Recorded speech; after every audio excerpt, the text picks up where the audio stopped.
Bueno, ¿con qué seguimos? Seguimos con un notón porque, a ver, lo vi el otro día en la librería. A ver si alguien presta atención que lo quiero de regalo de Navidad. Me llamó la atención. Primero lo recibimos a él, Daniel Balmaceda, gran periodista y uno de los más importantes divulgadores de historia en la Argentina. Y me encantó el libro que tiene que ver con la comida argentina. Daniel, muchísimas gracias por acompañarnos.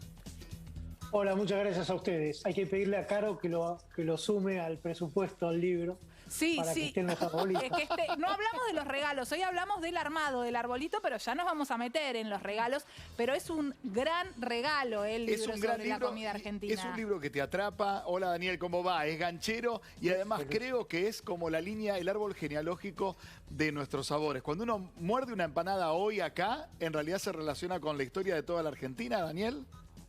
Sí, sin duda, sin duda. Y te diría que nos vamos más lejos todavía, porque fueron los árabes los que impusieron las empanadas, que empanaban la comida o la convertían, por ejemplo, como no sé, la rebozaban para llevarla de viaje y que no se les permitiera comer en cualquier parte del camino. Si te parece, Daniel, nos metemos de lleno. Vamos a spoilear algunas de las cositas que se tratan en el libro, porque me encontré con algunas anécdotas y cosas sorprendentes. La verdad, primero quiero entender si la insignia de los argentinos, esa bebida que es punto de encuentro para todos, ¿el mate es argentino? El mate en realidad lo trajimos de los guaraníes. Ellos eran los grandes consumidores, utilizaban un recipiente más de los quechuas, más del imperio incaico, el mati o mate, y ya nos llegó completamente probado por ellos. Lo que sí tuvimos es una prohibición de consumo de mate.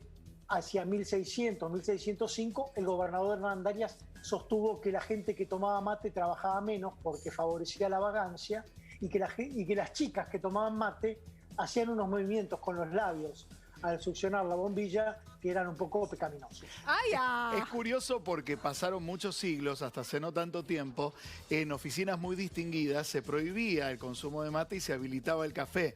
Y es muy curioso porque pasaron 4 siglos. Ahora, ¿es verdad que quemaron en una hoguera una bolsa de yerba mate en Plaza de Mayo? Sí, absolutamente, justamente para simbolizar que era algo malo y que no se podía consumir y que cada vez que aparecieran bolsas de yerba las iban a quemar. Por supuesto que eso favoreció el mercado negro y se siguió tomando mate. El mate era una de las bebidas clásicas de las tertulias. Cuando uno iba a la tertulia de Mariquita Sánchez de Thompson, lo que se tomaba era chocolate o mate, nada más que eso. Bueno, próxima placa tiene que ver con esto, con la prohibición. A ver, ¿qué intendente prohibió tomar mate, Daniel?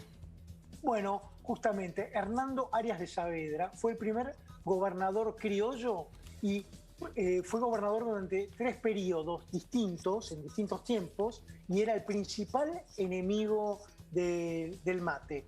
En Buenos Aires misma, así que por suerte no logró imponer su bronca, su censura hacia la querida yerba mate. A ver, vamos a hablar de otro alimento, en este caso un alimento insignia nuestro, que es el asado. Vamos a hablar del asado en general y del asado de tira. Pero antes que nada, una leyenda que tiene que ver con un asado explosivo en las invasiones inglesas. ¿Pasó algo así? Sí, Luis, en 1800 estaban las tropas de Liniers avanzando sobre Buenos Aires. Un grupo de ingleses fue a lo que es hoy la zona de Caballito a buscar pólvora, un polvorín que había allí, pero era tanta la que había que tuvieron que tirar bajo tierra y esconder lo que les sobraba para que no lo tomara el enemigo, es decir, las fuerzas de Liniers. El tema es que cuando ya están a punto de volver hacia el centro de la ciudad, pasó una vaca y dijeron: acá está nuestro almuerzo. Comenzaron a preparar el asado a la cruz, al asador, y cuando prendieron el fueguito, esa pólvora que estaba en la tierra hizo efecto y hubo una explosión y murieron 20 ingleses. O sea que el asado... La gula los mató. En ese momento. La gula los mató. Sí, la gula los mató, así es, exactamente. ¿Cómo fue el vínculo del asado y las mujeres? Bueno, vos sabés que antes, en realidad, el asado lo hacía más la mujer que el hombre. El hombre hacía el asado cuando estaba de campaña, cuando actuaba como recero, cuando estaba en medio del campo. Pero en el rancho el asado lo preparaba la mujer. A tal punto que cuando vos lees, por ejemplo, no sé, recetarios de 1833, 35, dedicados para las mujeres específicamente, con un montón de tips, digamos, de cocina, allí pueden ver perfectamente que le explican a las chicas, bueno, esto conviene, el asado conviene que lo hagan así, así. Era claro que el asado lo hacían las mujeres, digamos, en términos actuales, que en aquel tiempo el aplauso se lo llevaban las chicas. Bien, bueno, vamos a un personaje, a ver, ¿qué decir de él? Todo y más. Es tan polémico, ¿sí? No, pero le anticipo a producción que voy a spoilear. ¿Por qué? Porque trajo las nueces de pecan, trajo el mimbre, trajo los gorriones y trajo los plátanos. Pero a la vez estaba obsesionado con el pepino. ¿De quién hablo, Daniel? Sin opciones, de Sarmiento, por supuesto, de Domingo Faustino Sarmiento, que tenía una vinculación muy importante con la gastronomía, con la comida. Él era el hombre que llegaba, se metía en la cocina, pero para taladrarte la cabeza con cómo tenías que prepararlo. Él no preparaba los platos, pero siempre tuvo cocineros y era un fanático de los pepinos. Consumía pepinos todo el tiempo, era la ensalada preferida de él en una época que era poco habitual, y hasta se ha reconocido casos en los que llevaba pepinos en sus bolsillos de sus trajes para poder consumir en medio de la calle o en un parque. Pues fanático mal era. Quiero saber, ¿quién fue el presidente más glotón de la Argentina? Bueno, podría ser perfectamente Sí. Sarmiento. Te diría que otro de los también podría ser Rivadavia. Era entre los directores supremos, otro tipo de poder ejecutivo. También te nombraría Ortiz. a Porredón, pero Ortiz, Roberto Marcelino Ortiz, supera a todos porque era un hombre que vivía de mesa en mesa y de banquete en banquete, muy goloso, al tal punto que tuvo un serio problema de diabetes, y los médicos le recomendaron una dieta tan particular que cuando en los banquetes todos comían algo, un plato, él tenía el mismo, pero los ingredientes eran completamente distintos. Mientras otros comían con muchas calorías, él comía unas verduritas, pero parecían todos los platos iguales y el de él estaba totalmente camuflado. Bueno, seguimos con la próxima. Seguimos, a ver. ¿Es verdad que la Plaza de Mayo fue el primer gran mercado argentino? Sí, eso es genial. Cuando nosotros pensamos en la imagen, acuérdense chicos, la imagen de 1810, algunos paraguas, el cabildo, gente en la plaza. Bueno, si el pintor se hubiera dado vuelta y mirado para el lado actual de la Casa Rosada, ahí había un gran mercado, lleno de venta de carne, de pollos, de verduras, de pescado, gente gritando, cocinas, porque se vendían empanadas y se vendía locro preparado, el locro allí mismo, en medio de la plaza. Aceitunas, pasaba el aceitunero con esas bandejas que vemos en los cines. Bueno, con esa bandeja pasaban los vendedores de aceitunas. Yo podría haber sobrevivido tranquilamente. Si se vendían aceitunas, tranquilamente en esa época podía sobrevivir. Son deliciosas. Ahora, había un lugar que llamaba, ¿puede ser el Pozo de las Moscas? Sí, por supuesto, que era justamente una de las zonas vacías, los terrenos baldíos que había muy cerca de donde hoy está el Banco Nación, a un costado de la Casa Rosada, que le decían el Pozo de las Moscas porque justamente lo que había era una cantidad de insectos alrededor de toda esta carne en muy mal estado. Claro, sin refrigerar. Tati. ¿Qué conflicto generaba el ajo? Muchos problemas. Cuando comenzamos a tener cocineros franceses, en las principales familias se traían los chefs o jefas de París, de Francia. Ellos utilizaban mucho el ajo. Y aquí muchas de las familias les prohibían hacerlo. No querían saber nada con que en sus platos hubiera ajo y convidar a sus visitas con ajo, con lo que existía siempre un tironeo entre el cocinero y la dueña de casa por el tema del ajo. En algunos recetarios de familias se ve la parte que dice de los platos que tienen ajo, tachada la palabra como diciendo esto no. Era prohibido, era el condimento prohibido. Ahora, yendo a los personajes históricos, ¿qué comidas exóticas le gustaban especialmente al general Pueyrredón? Él se trajo los caracoles de Europa. En la zona de San Isidro y de San Fernando soltó esos caracoles que eran justamente uno de sus manjares preferidos, y ten en cuenta que él no repetía un plato en los 365 días del año. Era tan fanático de la muy comida. Gourmand, muy foodie, se diría hoy. Hoy es un foodie. Muy foodie, absolutamente. Y también otras dos particularidades. Fue uno de los primeros en traerse allá hacia 1820 un repostero desde Francia que le preparara platos exquisitos, inclusive algunos de cocina caliente, y además puso la cocina cerca del comedor. En aquel tiempo la cocina tenía que estar lo más lejos posible por los olores, por el peligro de los fuegos, por la cantidad de gente transitando, y sin embargo, para Porredón, la cocina tenía que tener un lugar particular, y de hecho, cuando vamos a la Quinta Porredón, lo vemos ahí pegadita a la casa principal, la cocina. Algo que hoy vemos habitualmente en muchos restaurantes, pero quiero saber quién lo inventó, Daniel, el menú por pasos. El menú por paso nosotros lo trajimos desde Europa. En realidad, en las cortes, en los banquetes de las cortes, se empezó a manejar el tema de los pasos. Y así fue, por ejemplo, cuando nosotros estamos en la época de las invasiones inglesas o de la Revolución de Mayo, nos acostumbramos a un almuerzo de 6 o 7 pasos. Un almuerzo de 2 horas, 2 horas y media, a veces 3, en las que se comenzaba con sopas, con guisos, se pasaba a distintos tipos de carne, tal vez un pollo, después una carne un poco más pesada y después un pescado. Así que los pasos siempre existieron. Si nos trasladamos a 1880, el menú de un banquete era de 12 o 13 pasos. Había que pasarse un rato largo comiendo. Bueno, recién hablabas de las empanadas y de su origen árabe. Justamente cuando uno ve la desinencia de la propia palabra, viene de ese origen. Pero ¿en qué momento pasó a ser esa bandera argentina, ¿no? Uno piensa en Famaillá y las empanaderas y los torneos. Bueno, cada provincia, el amigo Pietro Sorba sacó casi un manual de empanadas de todo el país. ¿Cuándo empieza a ser el emblema argentino de la gastronomía? Sin duda, en aquel tiempo, ya hablamos del comienzo del siglo XIX, los comienzos de la patria, la empanada era un alimento muy habitual, pero con un par de diferencias. Vos no comías nunca en esa época empanadas en tu casa. La empanada nunca se servía en un plato. La empanada era una comida del viajero, del caminante, del hombre que andaba por la calle, porque la podías llevar en la mano y en un par de bocados la completabas. Entonces, claro, la empanada, o sea, la idea de empanadas en una casa servidas en un plato es muy posterior, te diría 1840, 1850 en adelante. Pero ya en aquel tiempo, por ejemplo, hay una historia de una vendedora de empanadas que sufrió un accidente en el medio de la actual Plaza de Mayo en 1803, para que te des una idea el tanto tiempo que nos vienen acompañando. Bueno, ¿y cómo llega el té a los hogares?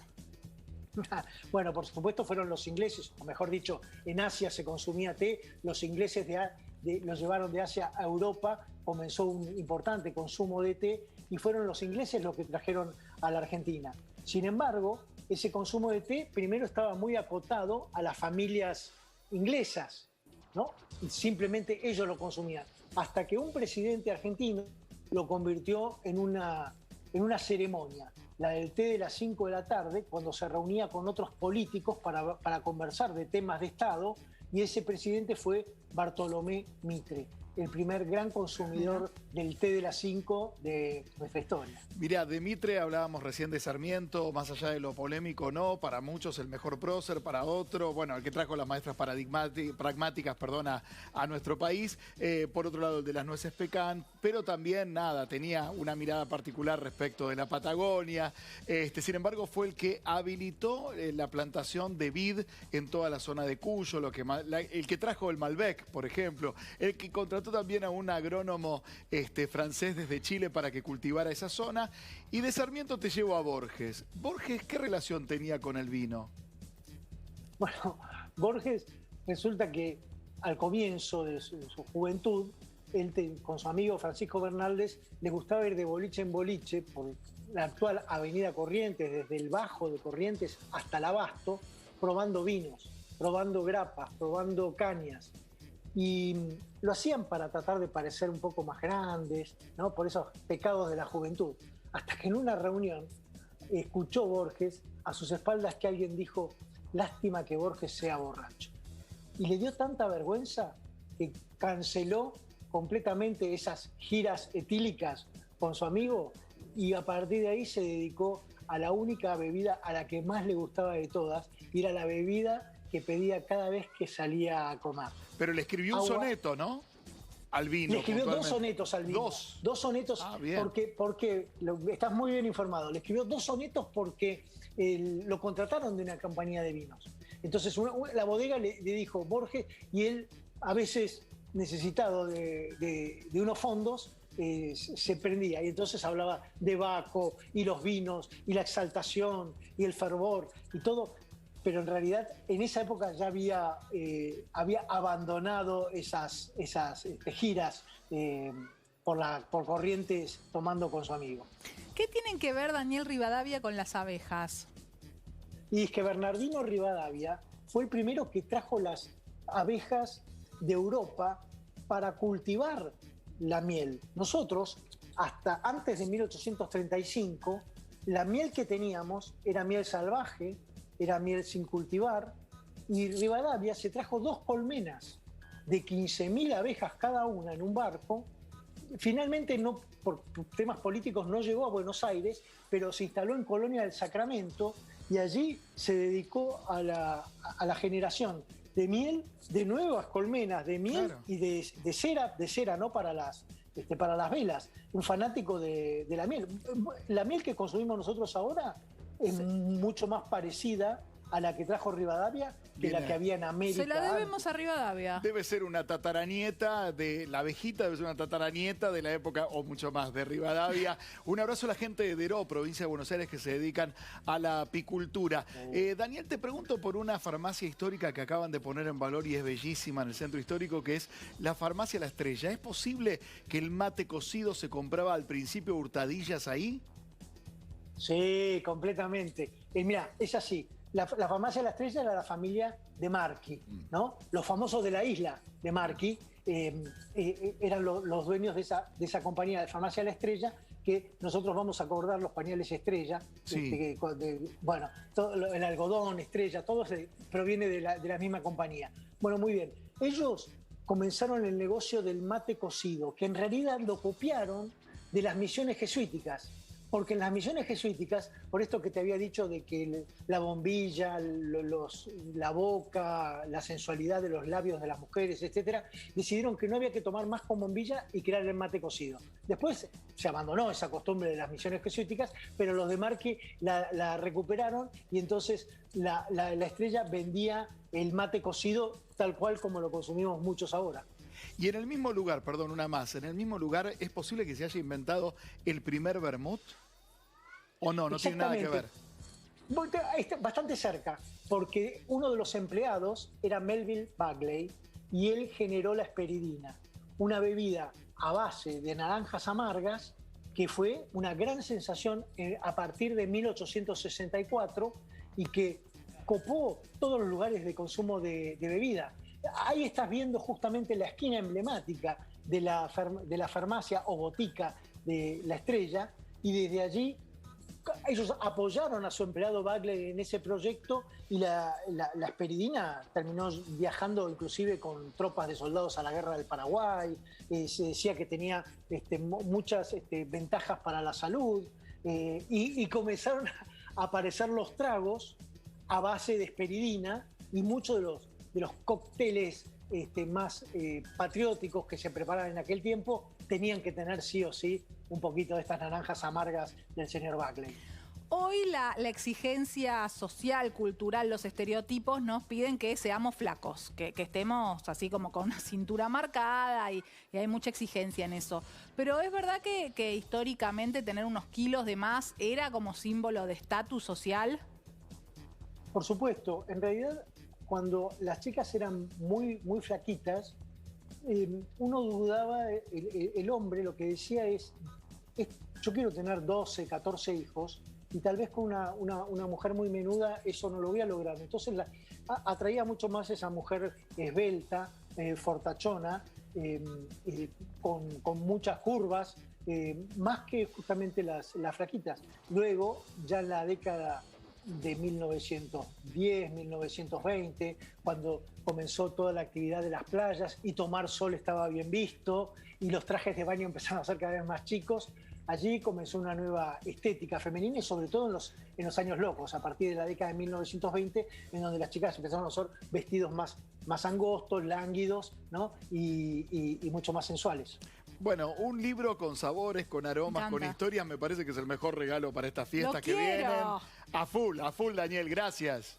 Y todos los libros de Daniel, la verdad que nos encantan. Otro día podemos hablar de amores medio tortuosos, del origen de las palabras. Siempre es un placer, Daniel. No, a ustedes les agradezco infinitamente la generosidad de este espacio y espero algún día estar con ustedes en el piso. Ahí va, buenísimo, va a ser así. Y hablando de